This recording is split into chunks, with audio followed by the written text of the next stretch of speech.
ठीक है, तो बच्चों आपके लिए चैप्टर नंबर हम बेटा 4, 5 जो भी है मोशन स्टार्ट कर रहे हैं क्लास 9th का। ठीक है, और चैप्टर मोशन बड़ा इंटरेस्टिंग, बड़ा समझने वाला मेरे बच्चों, और बहुत टफ नहीं है चैप्टर। एक बार समझ में आया तो जिंदगी भर भूलोगे नहीं। चैप्टर ऐसा है बेटा, ठीक है, याद नहीं करना, ज्यादा फोकस समझने पर रखना है बेटा इस चैप्टर के अंदर। चलिए, तो बेटा हम बात करते हैं चैप्टर में जिसका नाम है बेटा मोशन। बेटा मोशन क्या होता है? बेटा ये है मोशन। मान लीजिए मेरे बच्चों, ये आपके पास एक लाइन है और ये स्टार्टिंग पोजीशन है, और मेरे बच्चे ये कोई फाइनल पोजीशन है। यहां पे एक इंसान ने चलना स्टार्ट करना है बेटे। अब ये इंसान मोशन में कब है, कब ये मोशन में होगा? समय बढ़ता रहे और ये वहीं का वहीं रहे तो ये इंसान मोशन में नहीं है। ठीक है बेटे, अब समय के साथ साथ अगर इसकी पोजीशन बदले, अब ये इंसान चल के यहां पहुंच जाए, फिर चल के यहां पहुंच जाए, फिर चल के यहां पहुंच जाए, तो बेटा हम कहेंगे, हम कह सकते हैं बेटा कि if a person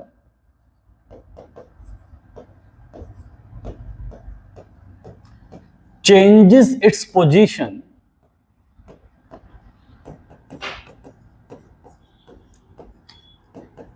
with respect to time, या फिर with time, समय के साथ साथ कोई अगर अपनी पोजीशन को बदलता रहे तो वो इंसान किस में है बेटे? मोशन में है। किस में है? मोशन में। तो कोई भी ऑब्जेक्ट, पर्सन क्या बेटा, कोई भी ऑब्जेक्ट अगर चेंज करे अपनी पोजीशन को समय के साथ तो वो किस में है बेटे? मोशन में है। ठीक है, आसान बात है। चलिए, इस चैप्टर में हमको बेटा पढ़नी होंगी quantities like velocity, speed, distance, displacement, acceleration, है ना। तो इस चैप्टर में सबसे पहले बेटा क्वांटिटीज को दो भागों में डिवाइड किया गया है। क्वांटिटीज को दो पार्ट में डिवाइड किया बेटा, एक स्केलर क्वांटिटी और एक मेरे बच्चों वेक्टर क्वांटिटी। एक स्केलर क्वांटिटी और एक वेक्टर क्वांटिटी, दो टाइप में इसको हमने डिवाइड कर दिया है, स्केलर और वेक्टर। तो चलिए देखते हैं क्या होगा स्केलर, क्या होगा स्केलर। अब बेटा क्वांटिटीज तो समझ, जैसे कि ना जो भी तुम्हें मेजर करनी होती चीजें, जैसे कि आपको किसी गति देखनी है ना, तो आप कहोगे क्या? स्पीड क्वांटिटी हो गई। आपको डिस्टेंस देखना है तो वो भी क्या बेटा? क्वांटिटी हो गई एक। जिनको हम लोग मेजर कर रहे हैं, जिनको हम लोग फाइंड कर रहे हैं, है ना, जिसकी वैल्यू निकाल रहे हैं बेटे, वो हमारे लिए क्या है? क्वांटिटीज हैं। वो हमारे लिए क्या है बच्चे? क्वांटिटीज है। ठीक है बेटा, चलो, तो बेटा स्केलर क्वांटिटी क्या होगा? स्केलर क्वांटिटी क्या होगा? Quantities which has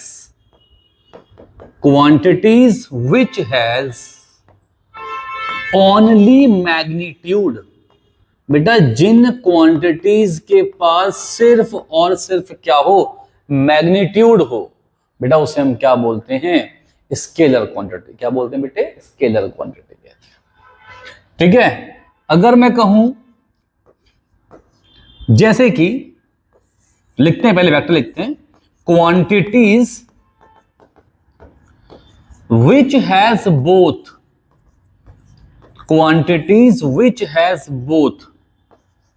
magnitude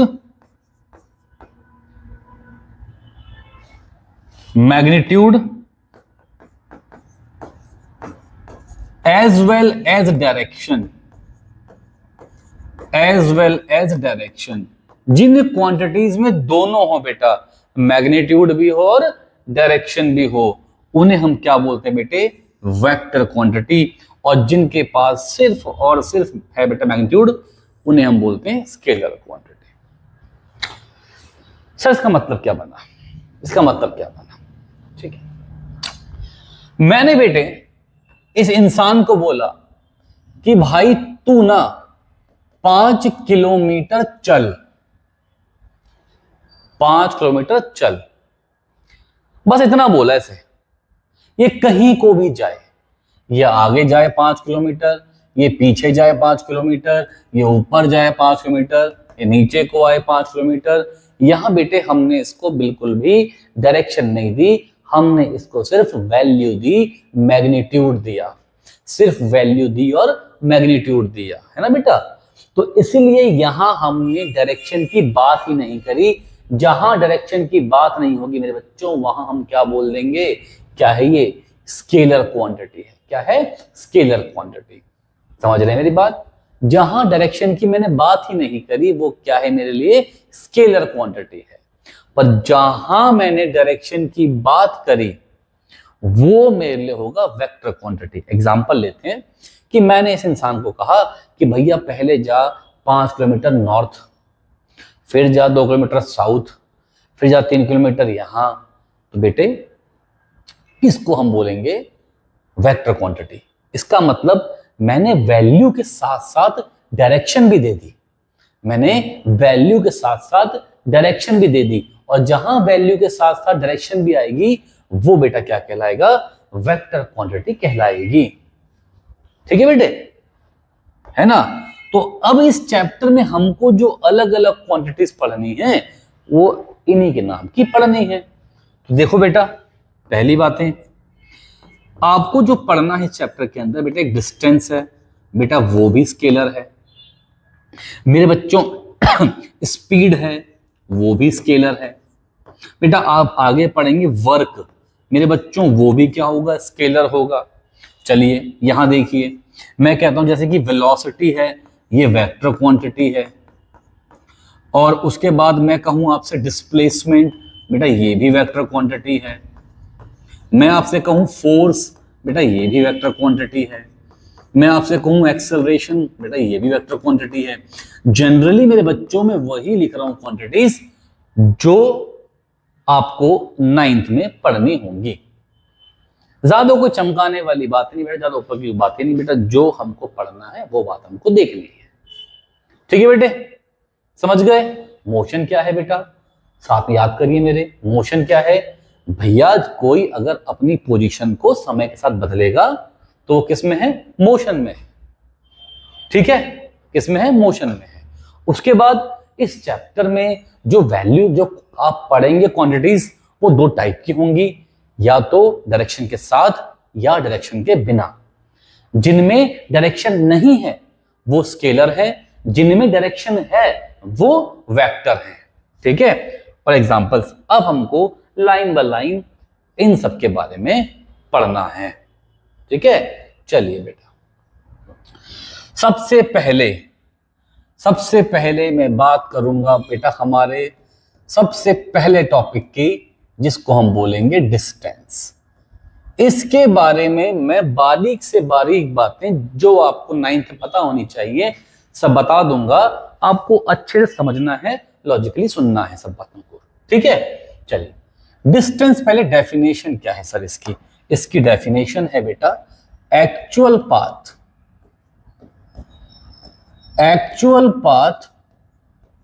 covered by body,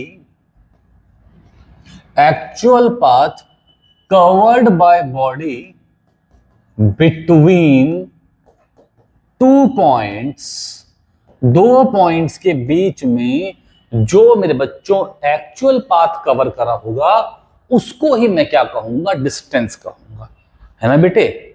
चलो एग्जांपल ले लो बेटा, देख बेटा, ये मान ले एक पॉइंट ए है, ये मान ले मेरे बच्चे एक पॉइंट बी है। अब ये इंसान ऐसे ऐसे ऐसे ऐसे ऐसे ऐसे ऐसे तो नशे में बेटा ऐसे घूम घूम के पहुंच रहा है। तो मेरे को ना ये पूरी दूरी कवर करनी है बेटा। ये पूरी दूरी कितनी है, ये दूरी पूरी कितनी है, इसको मेरे बच्चों मैं डिस्टेंस कहूंगा। क्या कहूंगा बेटा, डिस्टेंस कहूंगा।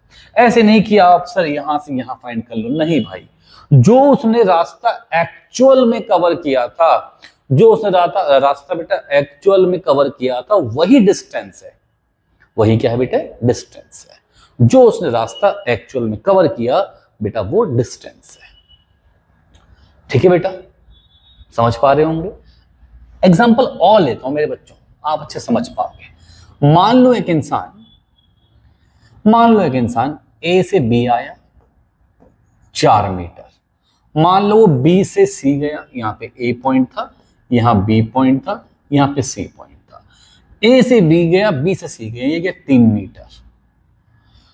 तो भाई मैं कह रहा हूं डिस्टेंस निकाल लो, तो यहां पे एसी की बात नहीं होगी भैया, उसने एक्चुअल में क्या पाथ कवर किया है, उसने एक्चुअल में पाथ कवर किया है A B plus B C, उसने एक्चुअल में पाथ कवर किया बेटा A B plus B C. और मेरे बच्चों, प्यारे बच्चों, जो उसने ए बी और बी सी कवर किया है ना बेटे, ये क्या है बेटे 4 मीटर प्लस 3 मीटर, कितना बेटे 7 मीटर। तो ये 7 मीटर बेटा मेरे पास क्या आ गया है, डिस्टेंस आ गया है। ये 7 मीटर मेरे पास डिस्टेंस आ गया है। तो डिस्टेंस क्या है, दो पॉइंट्स के बीच का एक्चुअल जो लेंथ है वो डिस्टेंस है। ठीक है, समझ पा रहे हैं? बहुत बढ़िया, बहुत बढ़िया, शायद समझ पा रहे होंगे। अब कुछ बातें डिस्टेंस के लिए और लिखते हैं। डिस्टेंस जो है, पॉइंट पहला, अब पॉइंट दूसरा। डिस्टेंस जो है, distance is a scalar quantity, हालांकि मैं लिखवा चुका हूं पहले भी, पर जहां भी डिस्टेंस लिखा होगा तो उसके बारे में मुझे पूरी बात करनी होगी। Distance is a scalar quantity. ठीक है बेटे, distance is a scalar quantity. फिर देखिए बेटा नेक्स्ट, डिस्टेंस बेटा जो इसकी ऐसा यूनिट है, स्टैंडर्ड इंटरनेशनल यूनिट जो है बेटा वो है मीटर। सर किलोमीटर लिख सकते हैं क्या? हाँ लिख सकते हैं भाई, पर जो स्टैंडर्ड यूनिट है वो क्या है, मीटर है। इसका मतलब होता है जब फिजिक्स में मैं और भी वैल्यूज निकालूंगा, न्यूटन निकालूंगा फोर्स के लिए, वर्क निकालूंगा जूल के लिए, अभी आप पढ़ेंगे आगे बेटे, तो वहां पे जब मुझे डिस्टेंस की बात करनी होगी तो वो मेरा मीटर में ही होना चाहिए। तो समझ रहे हैं, किलोमीटर में लिख सकते हैं, कोई दिक्कत नहीं है, पर जो यूनिट है स्टैंडर्ड वो आपके पास मीटर है। ठीक है, समझ रहे हैं? चलिए, अब यार कोई इंसान अगर चल रहा है फिर मुड़ के दोबारा चल रहा है, फिर तिबारा ऐसे मुड़ गया, फिर चौबारा ऐसे मुड़ गया, तो बेटे अगर वो लगातार चल रहा है तो डिस्टेंस तो क्या होता है, एक्चुअल पाथ। अब तुम ऐसे जाओ, फिर ऐसे आओ, फिर तुम ऐसे जाओ, फिर तुम ऐसे आओ, तो ये भी ऐड होगा, ये भी ऐड होगा, ये भी ऐड होगा, ये भी ऐड होगा। आप चाहे मुड़ के वापस आ रहे हैं, आप चाहे मुड़ के वापस आ रहे हैं, पर भैया डिस्टेंस तो लगातार बढ़ता रहेगा। मतलब अब ये मत सोचना कि सर मैं तो घर गया, मैं वापस घर के पास ही आ गया, तो डिस्टेंस कैसे बढ़ रहा है। यहां जो डिस्टेंस की बात हो रही है वो डिस्टेंस कवर्ड की बात हो रही है, कि आपने कितना डिस्टेंस कवर किया है, आपने कितना डिस्टेंस कवर किया, यहाँ पे डिस्टेंस कवर्ड की बात हो रही है। तो इसीलिए मेरी बात को ध्यान रखना कि जब तक आप चलते रहोगे तब तक डिस्टेंस बढ़ता रहेगा।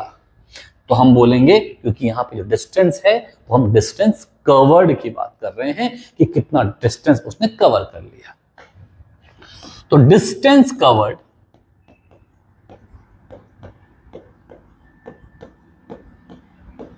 by an object is always increasing for a moving body। किसी भी मूविंग बॉडी के लिए जो डिस्टेंस कवर्ड है वो हमेशा क्या होता है बेटे, इंक्रीजिंग होता है। मतलब जब तक बॉडी मूव करती रहेगी डिस्टेंस कवर्ड बढ़ता रहेगा। चलिए नेक्स्ट बात पे आ जाते हैं।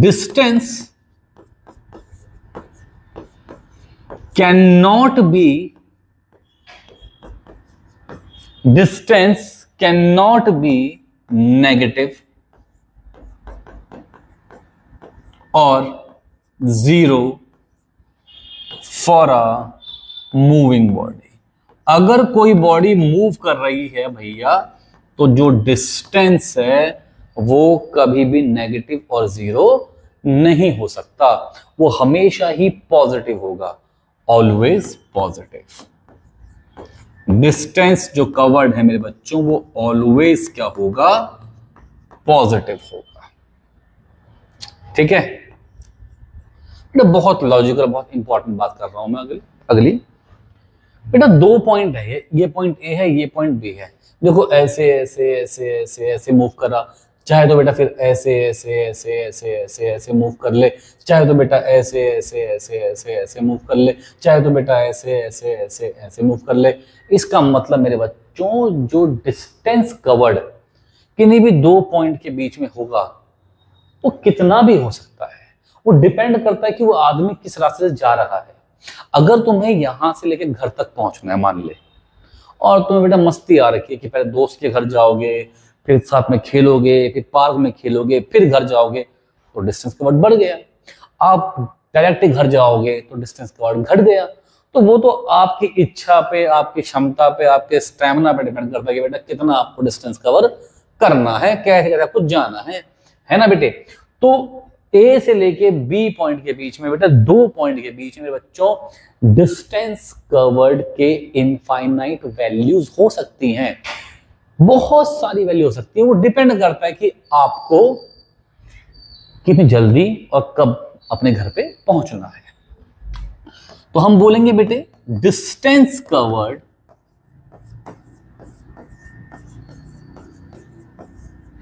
Between 2 points,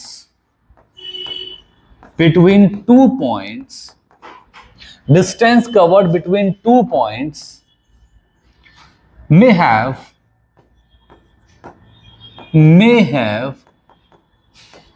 infinite values।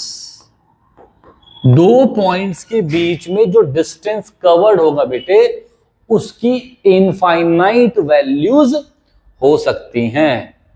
तो मैं एग्जांपल, जैसे कि मैं कहता हूं बेटे कि यहां पे एक पॉइंट है ए, और इसको यहां से बी पे पहुंचना है।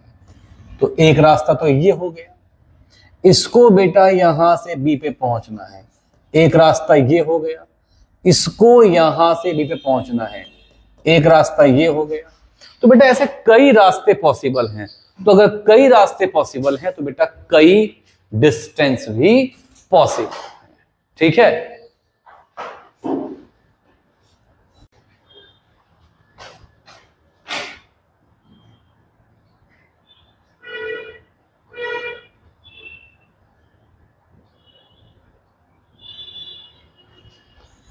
हाँ बेटा ठीक है ना। तो मैंने आपको ये पॉइंट समझाया कि डिस्टेंस कवर्ड बिटवीन 2 पॉइंट्स में हैव इनफाइनाइट वैल्यूज। अब आ जाइए,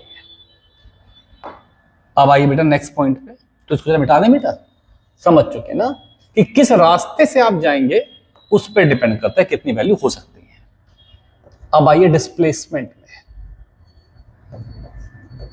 अब आइए बेटा डिस्प्लेसमेंट में। क्या है displacement? Displacement is the shortest path. Displacement is the shortest path. Displacement is the shortest path between 2 points. 2 points के बीच में जो शॉर्टेस्ट पाथ है उसको ही हम बेटा डिस्प्लेसमेंट बोलेंगे। इस बात पे पहले गौर करते हैं, थोड़ा एग्जांपल लेते हैं और फिर उनसे बना लेंगे पॉइंट्स, है थ्योरी बना लेंगे उनसे ही। देखो जैसे कि मान लो बेटे आप ए से, यहां पे एक ए पॉइंट है, यहां पे एक बी पॉइंट है और यहां पे एक सी पॉइंट है। मेरे बच्चों आप ए से बी आए, बी से सी आए, ये दूरी है 3 मीटर, ये दूरी है 4 मीटर, ये दूरी 3 मीटर और मेरे बच्चे ये दूरी 4 मीटर। इसके बीच में ये 90 का एंगल दिख रहा है, साफ साफ दिख रहा है मुझे बेटे। अब कोई मुझसे पूछे भाई कि यहाँ पे डिस्टेंस कितना है यार, तो मैंने आपको अभी चीख चीख के बता दिया, बार बार बता दिया कि बेटा जो डिस्टेंस होता है वो होता है actual path covered. Actual path जो उसने कवर किया, एक्चुअल पाथ तुम खुद देख लो बेटा, वो ऐसे और ऐसे आया है। तो वो जो एक्चुअल पाथ कवर किया वो 7 मीटर है। कितना है बेटे? 7 मीटर है। पर मेरे बच्चों, जब बात होगी डिस्प्लेसमेंट की, तो बेटे शॉर्टेस्ट पाथ की बात चल रही है। किसकी? शॉर्टेस्ट पाथ की। ये शॉर्टेस्ट पाथ है, ये शॉर्टेस्ट पाथ है। सीधे आ गया ना, ऐसे ऐसे गया ना ऐसे ऐसे गया, सीधे आ गया। ये मेरे पास डिस्प्लेसमेंट है। तो डिस्प्लेसमेंट इन दो पॉइंट्स के बीच का शॉर्टेस्ट पाथ होगा, वो AC होगा। डिस्टेंस तो AB प्लस BC होगा, डिस्प्लेसमेंट AC होगा, है ना बेटा। और जरा देखूं इसे मैं, क्या है रूट में 3 का स्क्वायर प्लस 4 का स्क्वायर। बच्चों ये क्यों आया? ये पाइथागोरस थ्योरम से आया बेटा, ये पाइथागोरस थ्योरम से आया। क्लियर है बेटे बात? ये हमारे पास पाइथागोरस थ्योरम से आया मेरे बच्चों। मेरे ख्याल से आप ये बात अच्छे से समझ चुके हैं। ठीक है, चलिए। तो ये इनिशियल पॉइंट था बेटे, ये इनिशियल पॉइंट था बच्चे, और ये मेरे पास फाइनल पॉइंट था।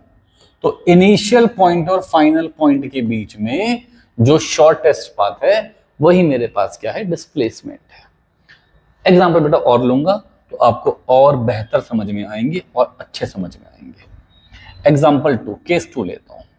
चलिए, ये एक पॉइंट A है, ये एक पॉइंट B है, ये मेरे बच्चों C पॉइंट, ये बेटे D पॉइंट। इंसान A से B गया, B से C, C से D, D से A से B, B से C, C से D, D से A। चलो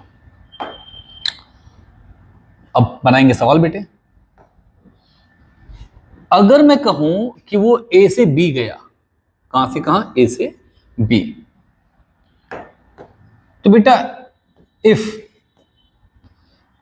वी नीड टू फाइंड, मतलब चलो छोड़ो, A टू B के केस में अगर वो सिर्फ अभी A से B गया है, सिर्फ A से B गया है, तो मुझे बताओ A से B वाले केस में डिस्टेंस क्या होगा?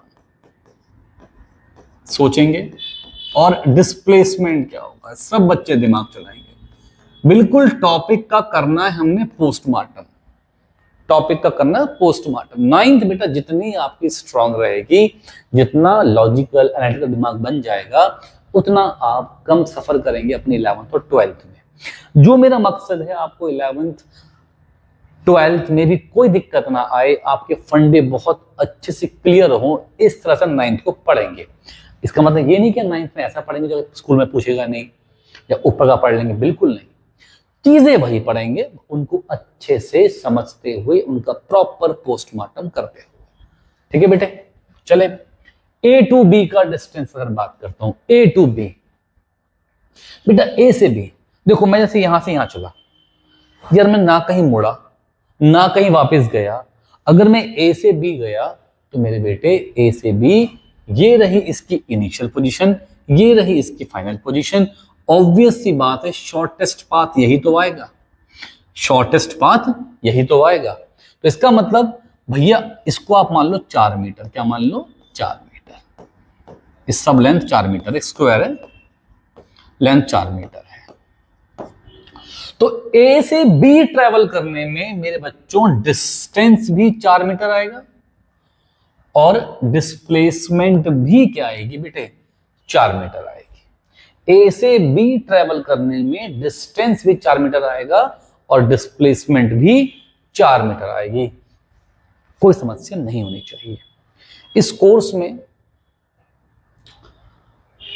आपके मैसेजेस के बाद, आपके डाउट्स के बाद आप हमें मैसेज भेज सकते हैं ऐप में कि सर हमें इस टॉपिक में इसमें डाउट है।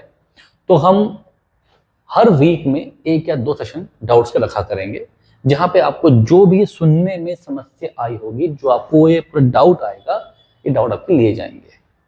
ठीक है, तो बिल्कुल निश्चिंत होकर समझें, प्रॉपर नोट्स बनाएं। हालांकि नोट्स की पीडीएफ्स भी आपको प्रोवाइड करवाई जाएगी, पर मेरा तो बेटा पर्सनली ये मानना है, जब तक हाथ से लिखा नहीं तब तक नोट्स किस बात के। अच्छे से लिखोगे तो आपको लिखते लिखते याद हो जाएगा, वही आपके जनमन नोट्स कहलाते हैं। ए से बी जब स्ट्रेट गया तो यही डिस्टेंस था और यही डिस्प्लेसमेंट था। मैं इस बात से बेटा एक निचोड़ निकाल सकता हूं, मैं इस बात से एक निचोड़ निकाल सकता हूं, मैं इस बात से एक निचोड़ निकाल रहा हूं बेटा। मैंने देखा कि यार ऐसे सीधे सीधे गया, इसका मतलब कहीं डायरेक्शन चेंज नहीं हुई, कहीं डायरेक्शन चेंज नहीं हुई। जब तक डायरेक्शन चेंज नहीं होगी तब तक डिस्टेंस और डिस्प्लेसमेंट आपस में इक्वल रहते हैं। हमने इस बात से कंक्लूजन निकाला, तो लिख दो बेटा, डिस्टेंस और डिस्प्लेसमेंट इक्वल होंगे, ये इक्वल होंगे अनलेस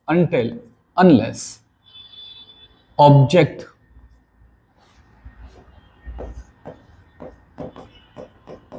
चेंजेस डायरेक्शन। जब तक कोई ऑब्जेक्ट डायरेक्शन को बदलेगा नहीं ना, जब तक कोई ऑब्जेक्ट डायरेक्शन को बदलेगा नहीं ना, तब तक डिस्टेंस और डिस्प्लेसमेंट आपस में क्या होंगे, इक्वल। यार आप ऐसे चल रहे हो, ऐसे चल रहे हो, तो डिस्टेंस भी यही है और डिस्प्लेसमेंट भी यही है, समझे? एग्जांपल लेता हूं बेटे, और लेते एग्जांपल। मान लो ए टू सी आए, हुआ बेटे, सिर्फ ऐसे गए और ऐसे आए। यार मैंने देखा कि जब मैं ए टू सी आया तो मैंने बी पॉइंट पे डायरेक्शन को बदल लिया, ऐसे गया, ऐसे हो गया, डायरेक्शन बदल गई। ए टू सी आने पे बी पॉइंट पे, ए टू सी आने पे बी पॉइंट पे डायरेक्शन बदल गई। अब अगर ए टू सी आने पे बी पॉइंट पे चेंज डायरेक्शन में आ गया तो इसका मतलब डिस्टेंस और डिस्प्लेसमेंट आपस में इक्वल नहीं होंगे। ऑब्वियस सी बात है, because distance is the actual path covered. मुझे कोई पूछे भैया यहाँ पे डिस्प्लेसमेंट कितना है, तो मेरे प्यारे बच्चों मैं बताऊंगा कि भैया ये है डिस्प्लेसमेंट, ये है डिस्प्लेसमेंट AC, है ना। चलिए, तो डिस्टेंस क्या होगा बेटे, डिस्टेंस होगा 4 + 4, 4 + 4 कितना, 8 मीटर। डिस्प्लेसमेंट क्या होगा बेटे, वो आएगा रूट में, बिकॉज 90 डिग्री एंगल है बेटा, रूट में 4 का स्क्वायर + 4 का स्क्वायर, 16 + 16, ये 16 × 2 हो जाएगा, है ना भाई, 16 2 बार है ना, 16 × 2, 16 का स्क्वायर रूट कितना बेटे, 4, 16 का स्क्वायर रूट कितना बेटे, 4, तो 4 तो बाहर आ गया और ये अंदर रह गया, तो 4√2 मीटर, है ना। ऐसा होगा ना बेटा, देखो 16 + 16 32, इसके आपने फैक्टराइजेशन कर लिए, 2 फिर 16 फिर 2 फिर 8 फिर 2 फिर 4 फिर 2 फिर 2 फिर 2 फिर 1, तो इनका पेयर और ये रूट के अंदर, समझे, है ना। ठीक है, अब बेटा आप A to D आ गए, क्या आ गए, A to D। अब आप A से D पर आ गए। अब मुझसे पूछे डिस्टेंस कितना है, तो भैया ऐसे गए, ऐसे गए, ऐसे आए, ऐसे गए, ऐसे गए, ऐसे आए, ऐसे ऐसे ऐसे, तो 4 + 4 + 4 12 मीटर बेटा मेरा क्या आ गया, डिस्टेंस। 12 मीटर मेरे बेटा मेरा क्या आ गया, डिस्टेंस 4 + 4 + 4, ये डिस्टेंस आ गया। अब मैं अगर डिस्प्लेसमेंट की बात करूं, ये मेरा इनिशियल पॉइंट, ये मेरा फाइनल पॉइंट। अब ये ऐसे आया मुझे मतलब नहीं है, मेरे को तो ये बात देखनी है भैया कि इनिशियल और फाइनल पॉइंट के बीच में शॉर्टेस्ट डिस्टेंस कितना है। इनिशियल और फाइनल पॉइंट के बीच में शॉर्टेस्ट डिस्टेंस कितना है। अरे मेरे बच्चों वो तो 4 मीटर ही है ना। कितना है? 4 मीटर। तो यहां पे डिस्प्लेसमेंट कितना आ गया? 4 मीटर। ठीक है, ये इनिशियल और ये फाइनल पॉइंट।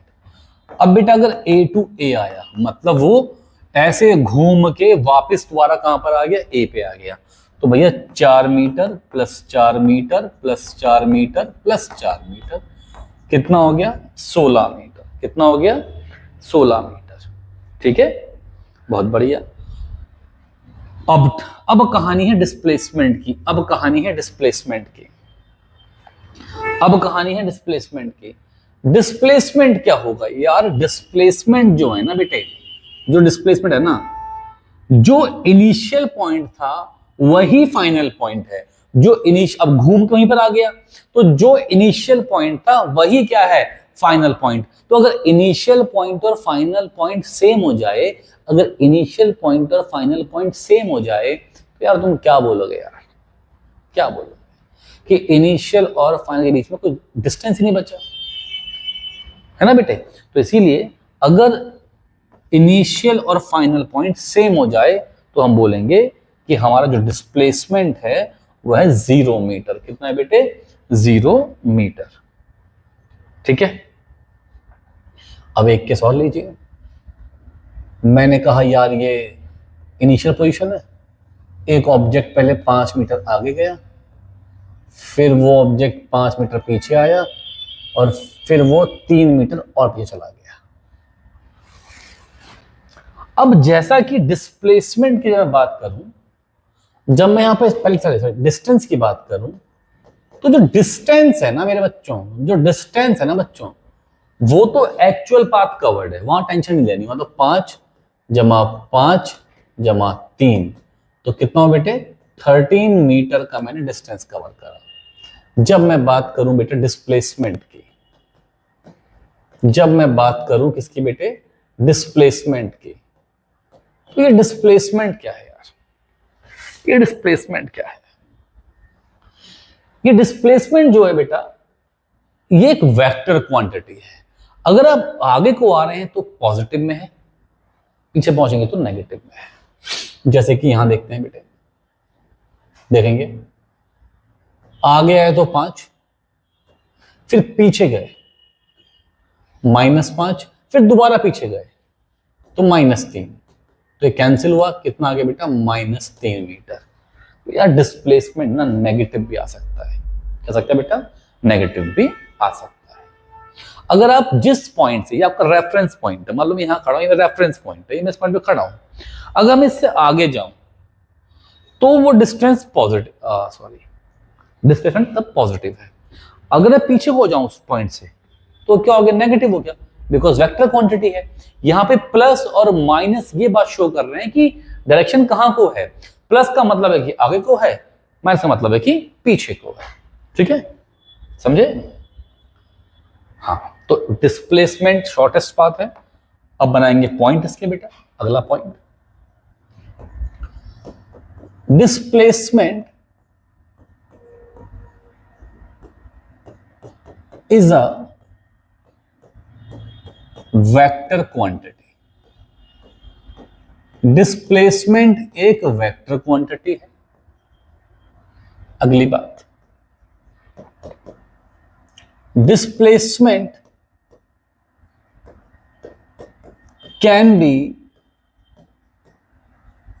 नेगेटिव, पॉजिटिव और 0। बेटा आपको रोज का एक लेक्चर कवर करना साइंस का अपने, और आप भयंकर चैंपियन बन जाएंगे। आपको रोज का एक ही लेक्चर कवर करना है बस। Displacement can be negative, positive और 0 if initial point and final point is same, then displacement is zero. अगर इनिशियल और फाइनल पॉइंट सेम हो जाए तो डिस्प्लेसमेंट क्या होगा? जीरो होगा। ये एग्जांपल हम अभी आपको बता चुके हैं। सेकंड, अगली पॉइंट, डिस्प्लेसमेंट इंक्रीज भी हो सकता है और डिक्रीज भी हो सकता है। अगर आप वापस से उसी पॉइंट पे आओगे तो डिस्प्लेसमेंट डिक्रीज भी हो सकता है। तो डिस्प्लेसमेंट कैन बी डिक्रीजिंग और इंक्रीजिंग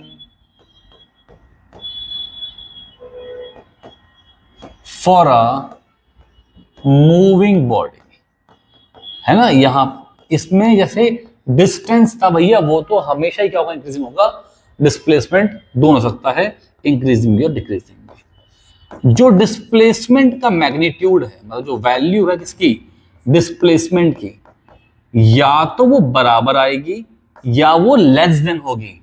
किससे? डिस्टेंस से। डिस्प्लेसमेंट कभी भी डिस्टेंस से बड़ा नहीं हो सकता। भाई ऑब्वियस सी बात है, देखो ना, अगर सीधे सीधे गए, सीधे सीधे गए, बिना चेंज हुए गए, है ना, डायरेक्शन चेंज ही नहीं करी, तो भैया डिस्टेंस और डिस्प्लेसमेंट दोनों ही आपस में इक्वल आ जाएंगे। पर अगर डायरेक्शन एक बार बदल ली तो उस केस में डिस्टेंस और डिस्प्लेसमेंट इक्वल नहीं होंगे, पर डिस्टेंस हमेशा इससे बड़ा ही होगा। ठीक है ना। अगला, displacement between two points can have only one value. भैया डिस्प्लेसमेंट की तो सिर्फ और सिर्फ एक ही वैल्यू हो सकती है दो पॉइंट्स के बीच में। एग्जांपल लीजिए, जैसे ये पॉइंट ए है, ये पॉइंट बी है। अरे आप ऐसे घूम के जाओ, या आप ऐसे घूम के जाओ, या आप ऐसे घूम के जाओ, आप ऐसे घूम के जाओ, पर भैया शॉर्टेस्ट पाथ तो यही है ना। शॉर्टेस्ट पाथ तो यही है ना। तो किन्हीं भी दो पॉइंट्स के बीच में शॉर्टेस्ट पाथ एक फिक्स है, और अगर शॉर्टेस्ट पाथ फिक्स है तो डिस्प्लेसमेंट की वैल्यू भी फिक्स है। ठीक है, ठीक है बेटे, इतनी ही बातें हमको जाननी है डिस्टेंस के और डिस्प्लेसमेंट के बारे में मेरे बच्चों। ठीक है, लेक्चर को अच्छे से नोट करेंगे, उसे याद कर लेंगे। मेरे साथ साथ आप कोई भी टाइम टेबल फिक्स कर लीजिए अपना, कि भैया टीटीएस में पढ़ूंगा, या मंडे वेडनेसडे फ्राइडे में पढ़ूंगा, या रोज लेक्चर पढ़ूंगा। आप एक अपना टाइम फिक्स करके, आज ही पूरा कर दूंगा बेटा, ऐसे कभी नहीं आता, ऐसे याद नहीं रहता है। ठीक है, आप एक टाइम फिक्स करेंगे, धीरे धीरे धीरे धीरे कोर्स पूरा करेंगे और हर चीजों को लिख के याद करेंगे। आज के लिए इतना ही था। All the best. अब बेटा कल मिलेंगे।